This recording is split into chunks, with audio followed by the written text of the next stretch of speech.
Hello everyone, welcome back to my channel Keerthika's kitchen diary. আজ share করব একদম নতুন ধরনের নতুন স্বাদের একটা পিঠের রেসিপি। বানাচ্ছি চিনির আরিসা পিঠে।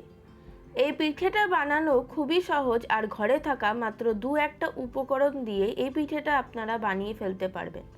বাইরে থেকে হয় ক্রিস্পি আর ভেতর থেকে হয় সফট আর জুসি। আর রেসিপিটা ভালো লাগলে অবশ্যই একটি লাইক কমেন্ট ও শেয়ার করে আমার চ্যানেলটিকেও সাবস্ক্রাইব করে দেবেন। তাহলে চলুন দেখে নেওয়া যাক আমার আজকের এই রেসিপিটি।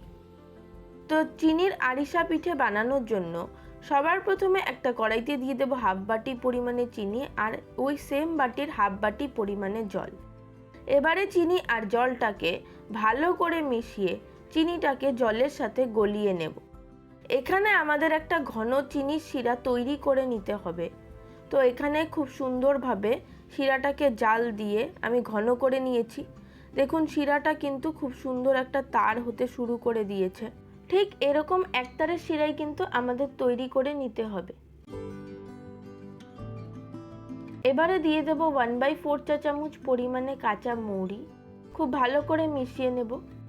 দিয়ে দেব তারপরে হাফ কাপ পরিমাণে কোড়ানো নারকেল, আবারও ভালো করে একবার মিক্স করে নেব। এবারে 1 কাপ পরিমাণে চালের গুঁড়ো অল্প অল্প করে দিয়ে খুব ভালো করে মিশিয়ে নেব।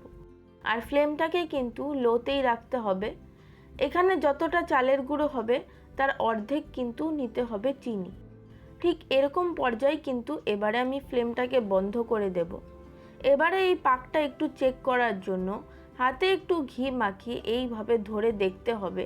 দেখুন হাতে কিন্তু লেগে যাচ্ছে না, তার মানে পাকটা কিন্তু এখানে খুব সুন্দরভাবে হয়ে গেছে। এবারে পাকটা যখন হালকা ঠান্ডা হয়ে যাবে তখন হাতে একটু জল লাগিয়ে অল্প অল্প করে এর থেকে নিয়ে একটু গোল গোল করে নিয়ে পিঠের শেপ দিয়ে এগুলোকে আমি গরম তেলের মধ্যে ছেড়ে দেব। পাকটা কিন্তু খুব বেশি ঠান্ডা করা যাবে না, না হলে কিন্তু এটা আবার জমে যাবে। 1-2 মিনিট একটু রেখে দিলেই কিন্তু দেখবেন এটা হালকা একটু ঠান্ডা হয়ে যাবে।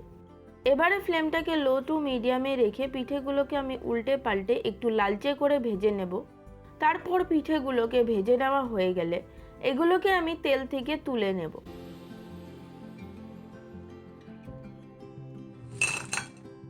তো ঠিক একই রকমভাবেই আমি সবগুলো পিঠেকেই ভেজে তুলে নেব।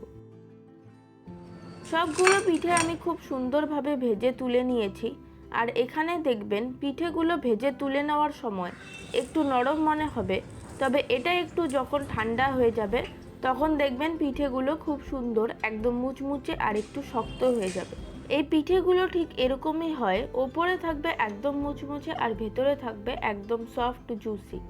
দেখুন ভেতরটাও কতটা সুন্দর হয়েছে দেখতে। তাহলে আমার আজকের এই রেসিপিটা আপনাদের কাছে কেমন লাগলো অবশ্যই কমেন্ট করে জানাবেন।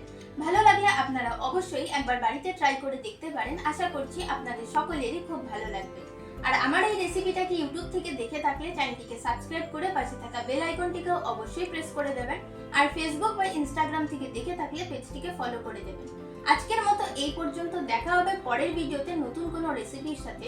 সকলে খুব ভালো থাকবেন, সুস্থ থাকবেন। ধন্যবাদ।